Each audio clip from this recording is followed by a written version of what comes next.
It was a hot and muggy night in July 1995. 4 teenagers, 3 boys, and 1 girl ventured into a thick grove of eucalyptus trees in Arroyo Grande, California. Their path was lit by only the glow of a full moon, and it would be the last time the young woman, Elyse Pahler, would be seen alive.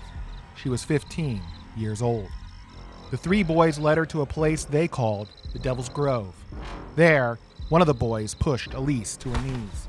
Another looped his belt around her neck and cinched it tight, restricting her airflow as the 3rd boy plunged his hunting knife into her throat. She cried out to God and to her mother, but that did nothing to hinder their abuse. They had planned this for months, and each took their turn at stabbing and stomping the young girl. It was a sacrifice to Beelzebub, to Satan, and to the devil. It was all in hopes that this would grant them greater skill and success with their death metal band, Hatred. But the brutalization of this young woman's body didn't end with her death, but continued long after her last breath slipped from between her lips.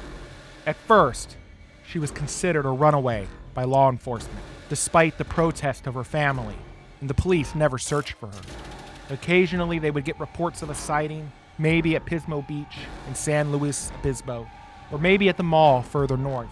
But those were all fruitless leads, because Elyse was rotting away in a grove 1,000 feet from her home.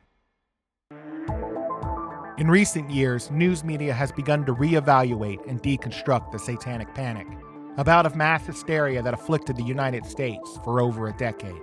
But what if it wasn't just hysteria? What if some of it was true? Ritual Rewind brings you into the darkest corners of the 1980s, uncovering the crimes, conspiracies, and occult fears which shaped a generation. Tonight, we rewind it back to 1995 and dive into the story of Royce Casey, Joseph Fiorella, and Jacob Delashmutt, and their murder of teenager Elyse Pahler. It's the case of the devil and hatred. I'm your host, Drew, and you're listening to The Ritual Rewind. Elyse Pahler was born in April 1980. She was artistic and athletic. She played tennis and soccer, and she acted in school plays and designed her own clothes. Her dream was to move to Los Angeles after high school and pursue a career in film and television. She grew up firmly in an upper middle-class household. Her mother was a homemaker, and her father was a successful owner of a construction business. The last time Elyse was seen by her parents was that night, the night of her murder, on July 1995. After having a brief conversation with some boy on the phone, Elyse told her parents that she was going to bed. She kissed them goodnight, and her parents told her that they loved her. It was the last thing that they would ever say to her. She went to her room, which was on the opposite side of a sprawling house. Elyse occupied a home with her parents, but lived separately from them, with her room located in an isolated part of the house. When building the house, her father felt that the distance would provide her with some independence while keeping her safely under their roof.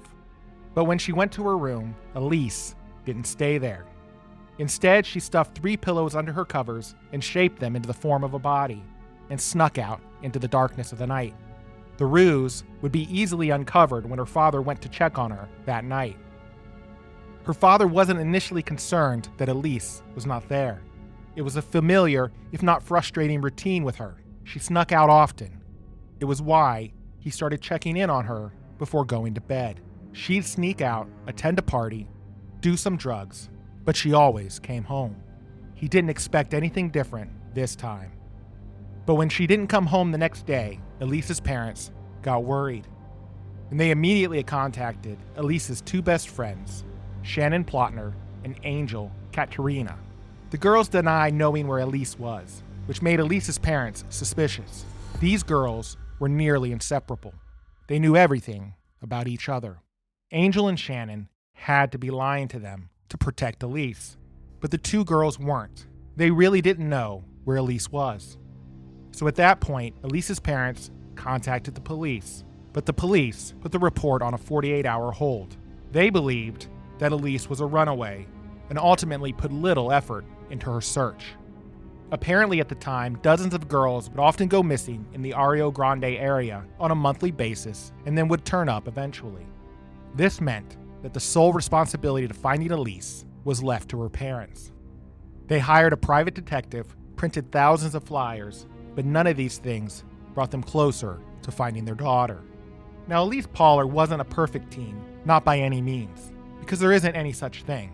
She had been suspended from high school for drinking on the campus, and she experimented with drugs that forced her parents to enroll her in a drug rehab program.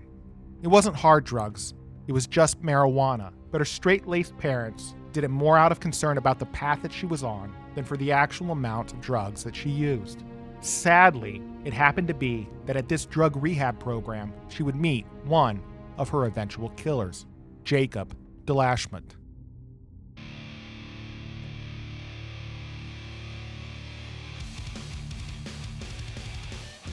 Delashmutt was a talented but troubled artist.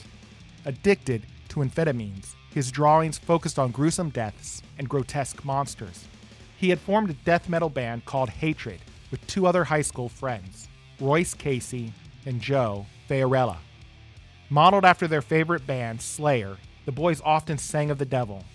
Slayer is a heavy metal band that originated in Huntington Park in 1986 and was in the leagues of the groups like Metallica and Megadeth.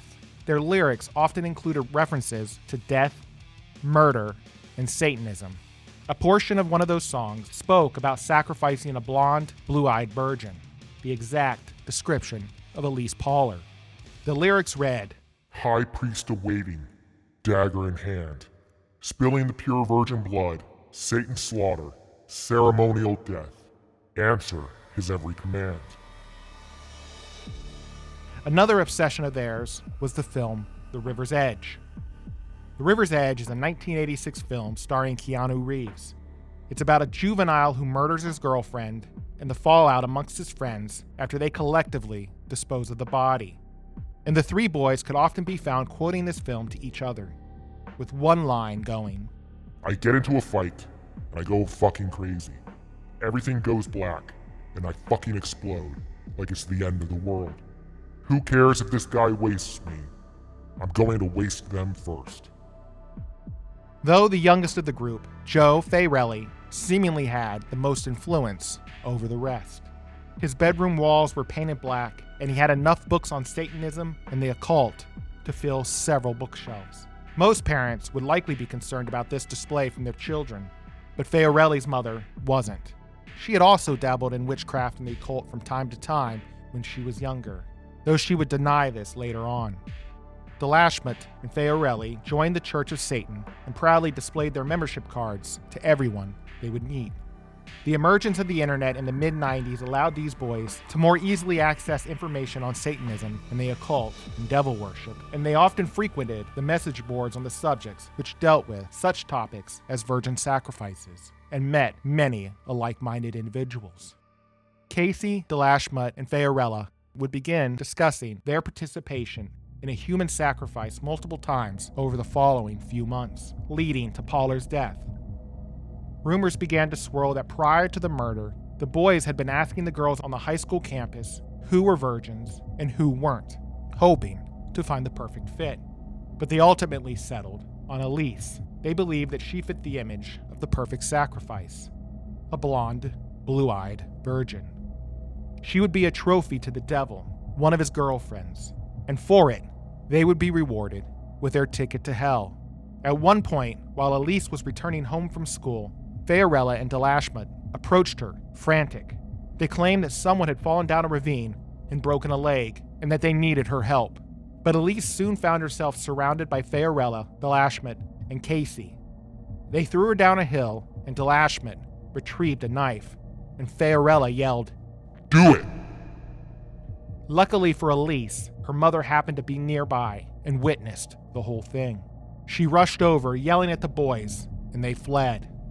Elyse didn't realize it yet, but it was her first brush with death, and it wouldn't be her last.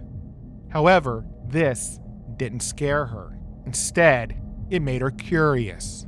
And on July 21st, the day before her murder, she met with Delashmutt at a mutual friend's house. Angel and Shannon didn't go with her because they didn't know. But if they had known, they would have told her not to go. They had an uneasy feeling about these boys. They had seen them in the schoolyard, and they did not like them. Maybe if they had known, and maybe if Elyse had listened to them, she would still be alive today. At that visit, Elyse gave Delashmutt her number, and it would be on that very same evening that Delashmutt would use that phone number to call her and arrange for a meetup that would ultimately lead to her death.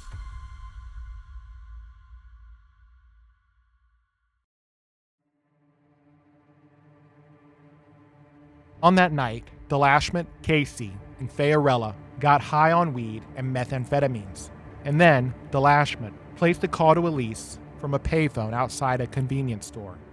He told her he wanted to meet up to go to a party, which really meant they were just going to smoke weed. Elyse eagerly agreed. The boys lured Elyse into the eucalyptus grove, and when they reached the Devil's Grove, it was Casey that struck first, shoving Elyse to the ground. While Elyse was stunned on the ground, Delashmutt quickly removed his belt from his pants and looped it around her neck, strangling her with it. Fiorella was the first to stab her, striking her in the neck. He then passed the knife to Delashmutt, who stabbed her in the back. He then passed the knife to Casey, who then took his turn to stab the young woman. And around the circle they went, stabbing Elyse several times in the back and neck. And when they grew tired, they stopped. But surprisingly, Elyse was still alive. She moaned loudly, a cry to God and a cry to her mother. This exclamation of pain and sorrow shocked Casey, and he reacted more violently than he had before, and he stomped on her neck, hard. The boys could hear her bones break beneath the sole of his shoe. But again, she persisted. The boys waited and watched as life slowly slipped from her, as her breath became more shallow, and she choked on her own blood. After she died, Delashmutt started to remove her clothing. He wanted to rape her corpse. That had been part of their plan, but Casey stopped him. He wanted to leave and convinced the other two to go with him. And there they left Elyse exposed to the elements, and Elyse wouldn't be found by authorities for 9 more months. But the boys would return to her frequently during that time to admire their work and to rape the decaying corpse. Casey would write in his journal of the event, Satan has taken control of my soul and replaced it with a new one to carry out his work on Earth. It was Casey, though, that almost immediately began to regret his actions. And over the following months, the guilt began to weigh heavily on him. And Casey sought out spiritual help and began to attend a youth group at a neighborhood church.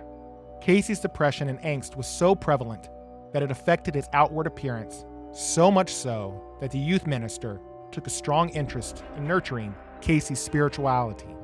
Casey was reluctant at first and initially confessed to the minister that he and his friends had gotten deep into Satanism and that he wanted to leave the group, but was afraid of what his friends would do to him if he did. The pastor pressed Casey for more information, but Casey remained vague, stating that he and his friends had done something terrible. Coincidentally, around this time, the Rio Grande police station received numerous phone calls in which the caller spoke only the words, Elyse Pahler is dead, before hanging up. In August 1995, a month after Elyse's murder, her friends Angel and Shannon went camping at a nearby campground. And while they were there, Delashmutt, Fiorella, and Casey appeared. They were blasting death metal music in their truck and racing up and down the dirt path and causing general havoc. The boys noticed the girls and approached them, attempting to strike up a conversation with them about Elyse Pahler's disappearance. And to the girls, it was strange and unsettling.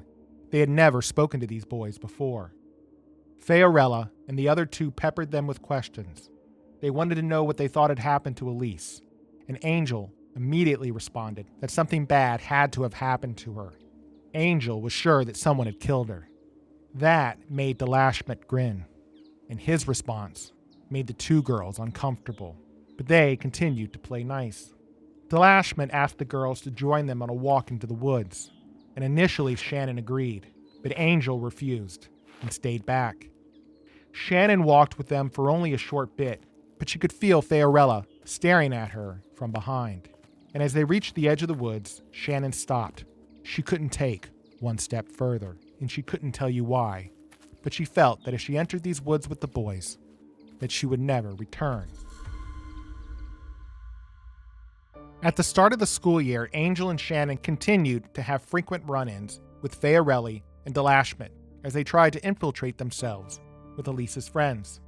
Delashmutt would claim that Elyse was a horny bitch that had left town with a man. He'd continue to make rude and sexually suggestive comments to Shannon and Angel, of which they told him to take a hike. Finally reaching a breaking point, Casey confessed to the youth pastor, and the pastor urged Casey to go to the police. He listened to the pastor and reported his crimes to the police on March 13, 1996. Elyse's body was recovered 1 month before her 16th birthday. When arrested, Delashmutt placed the blame on Fiorella and Casey, but later admitted at a parole hearing that he was the one who had orchestrated the crime. And to emphasize how young these boys were, when they were transferred to prison, the boys would often be found in their cells, hiding under their blankets, like scared children, and not like the cold-blooded killers they had become. Later, Casey would say that he was an angry, isolated teen who bonded with the other two over their love of death metal music. These songs spoke of mass murderers, serial killers, war criminals, and executioners. They spoke of suicide, murder, satanic ritual, and devil worship. And the band that fed their need the most had been Slayer. Casey continued, saying, "The band's lyrics made him feel powerful. My attraction to participate in such a dark crime, especially considering my background, formed over a long period of time. It was a result of my own choices and actions, as I changed myself from a naive, loving, caring child into the person who murdered Elyse Pahler. My delinquent, antisocial, destructive, and ultimately violent behavior as an adolescent stemmed from resentment towards my mother that I had developed as a child due to feelings of isolation and loneliness. These led to feelings of inferiority and fear of rejection, and this, in turn, led to anger and violent physical aggression. My progression from a resentful child to an emotionally overwhelmed and maladjusted adolescent was a process. I first simply pretended I felt fine. Then I sought to hide and suppress my feelings and my true self through theft, truancy, and drug and alcohol abuse, trying to project an image of a person I wanted to be and not the person I was. Eventually, my feelings progressed into anger and hatred towards those I felt either tried to control me or who had the power and ability to help me end my pain and sadness, but did not do so. In this condition, I chose to expose myself to violent influences in the music I consumed and the friends I chose. And on the night of the crime, I followed the path of hate and anger over compassion and mercy.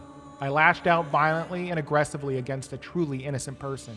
I took Elyse Pahler's life, and I am truly sorry for my choices and actions in this horrible crime. And I feel great shame and remorse for what I did. But this does not excuse me of my accountability. I take full responsibility for what I did when I murdered Elyse, and for what I failed to do when I did not protect her from harm. I make no excuses or justifications for my actions. Elyse Pahler's parents would go on to sue the death metal band Slayer and their record label 1 year to the day after their daughter's murder. They believed the band's lyrics encouraged the youths to stalk, rape, and murder, and their albums contain images of people who had sacrificed themselves to Satan. The lawsuit was ultimately thrown out by the judge. In the end, Fiorella took a plea deal for 26 years to life. Both Casey and Delashmutt pleaded no contest and were sentenced to 25 years to life. Delashmutt was released in July 2025, and a month later, Royce Casey was paroled. They both served 28 years. Fiorella remains in prison.